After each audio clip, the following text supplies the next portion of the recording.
Assalamualaikum warahmatullahi wabarakatuh. Ini adalah video kedua yang akan menjelaskan tentang peranan bangsa Indonesia dalam perdamaian dunia. Yang akan kita bahas adalah misi Garuda, deklarasi Juanda, dan Oki. Yang pertama, Ibu akan menjelaskan dulu mengenai misi Garuda, atau disebut juga dengan kontingen Garuda, disingkat KONGA. Misi Garuda ini merupakan salah satu bentuk komitmen Indonesia dalam melaksanakan misi penjaga perdamaian PBB. Misi Garuda merupakan pasukan yang terdiri dari Tentara Nasional Indonesia yang ditugaskan sebagai pasukan perdamaian di negara lain. Latar belakang pembentukan misi Garuda ini sebetulnya merupakan pasukan untuk memelihara gencatan senjata dan stabilitas situasi dalam perang. Gencatan senjata penting untuk memberi kesempatan usaha politik dan diplomasi sebagai penyelesaian konflik.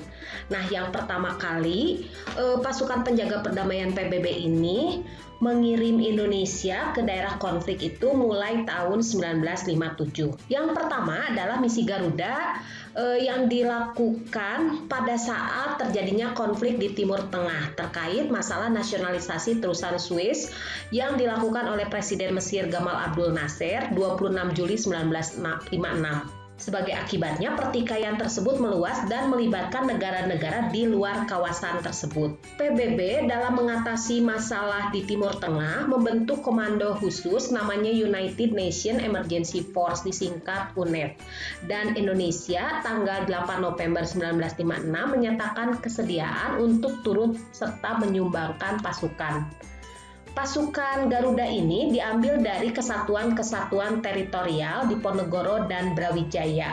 Nah, Indonesia sampai tahun 2014 sudah mengirimkan kontingen Garuda sebanyak 23 kali. Peran dari bangsa Indonesia di dalam misi Garuda ini diberikan kepercayaan oleh PBB, yaitu sebagai pasukan pemelihara perdamaian. Bahkan ketika terjadi perang saudara antara Vietnam Utara dan Vietnam Selatan, Indonesia bertugas menjaga stabilitas politik di kawasan Indochina yang terus bergolak akibat perang tersebut. Di Indonesia didirikan Indonesian Peace Security Center yang tahun 2012 merupakan unit yang mengelola kesiapan pasukan yang akan dikirim untuk menjaga perdamaian dunia. Nah, yang sekarang kita bahas adalah deklarasi Juanda. Deklarasi Juanda ini terkait dengan Laut Indonesia, ya, yang merupakan laut di dalam Kepulauan Republik Indonesia. Deklarasi Juanda ini dicetuskan 13 Desember 1957 oleh Perdana Menteri Indonesia yang terakhir dalam sistem demokrasi liberal, yaitu Juanda Kartawijaya. Jadi, deklarasi Juanda ini landasannya mengacu pada Ordonansi Hindia Belanda 1939, yaitu garis batas teritorial wilayah laut Indonesia. Nah, dalam peraturan zaman Hindia Belanda disebutkan bahwa pulau-pulau di wilayah Nusantara dipisahkan oleh laut di sekelilingnya, dan setiap pulau hanya mempunyai laut di sekeliling sejauh 3 mil dari garis pantai. Ini artinya kapal asing boleh dengan bebas melayari laut yang memisahkan pulau-pulau tersebut. Deklarasi Juanda ini banyak mendapatkan pertentangan dari negara-negara lain. Karena ini artinya bahwa wilayah Indonesia yang tadinya merupakan wilayah bebas, perairannya menjadi wilayah tidak bebas. Inilah mengenai perhitungan atau undang-undang yang berkaitan dengan perairan Indonesia. Nah, ini pengecualiannya adalah Irian Jaya karena pada saat Irian Barat belum masuk pada wilayah Indonesia. Isi deklarasi Juanda ini terdiri dari beberapa poin, silahkan kalian baca.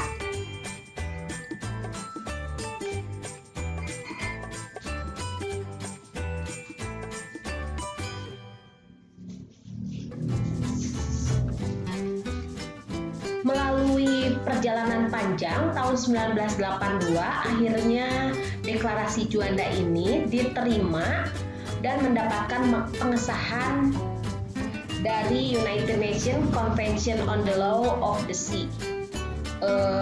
Dan inilah yang mengesahkan bahwa Indonesia adalah negara kepulauan.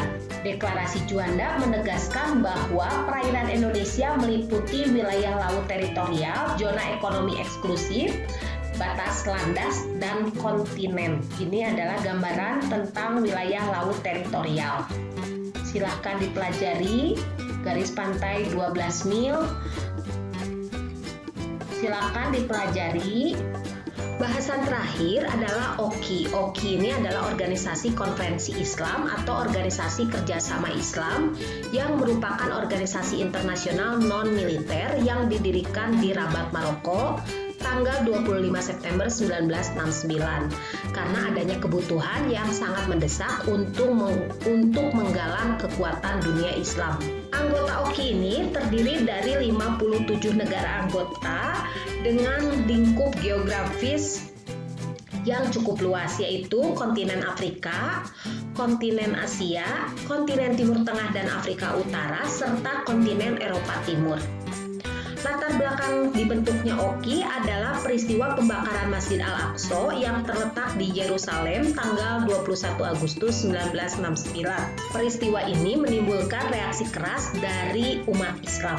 Atas inisiatif Raja Faisal dari Arab Saudi dan Raja Hasan dari Maroko, maka mereka mengadakan persiapan untuk pembentukan organisasi konferensi Islam. Tanggal 22 sampai 25 September 1969, konferensi ini diselenggarakan untuk membicarakan perihal pembebasan kota Yerusalem dan Masjid Al-Aqsa untuk memajukan perdamaian dan keamanan dunia Islam. Nah, ini tujuan dari didirikannya OKI, yaitu lebih pada solidaritas Islam di dunia dan memperkuat kerjasama negara-negara anggota dalam bidang ekonomi, sosial, budaya, ilmu pengetahuan, dan di sini juga OKI mengatur tentang perlindungan beberapa tempat suci dan membentuk suasana harmonis dalam ikatan Islam. Nah, peran bangsa Indonesia dalam OKI ini, tahun 1993 Indonesia mendapatkan mandat sebagai Ketua Committee of SIK yang bertugas memfasilitasi perundingan damai antara masyarakat Moro, Moro National Liberation Front, dengan pemerintah Filipina. Selain itu juga Indonesia berkomitmen untuk menjamin kebebasan, toleransi, dan harmonisasi lintas karena kita ketahui Indonesia merupakan negara Islam terbesar di dunia. Nah, ini yang Ibu sampaikan mengenai peranan Indonesia dalam perdamaian dunia. Terima kasih sudah menyimak. Wassalamualaikum warahmatullahi wabarakatuh.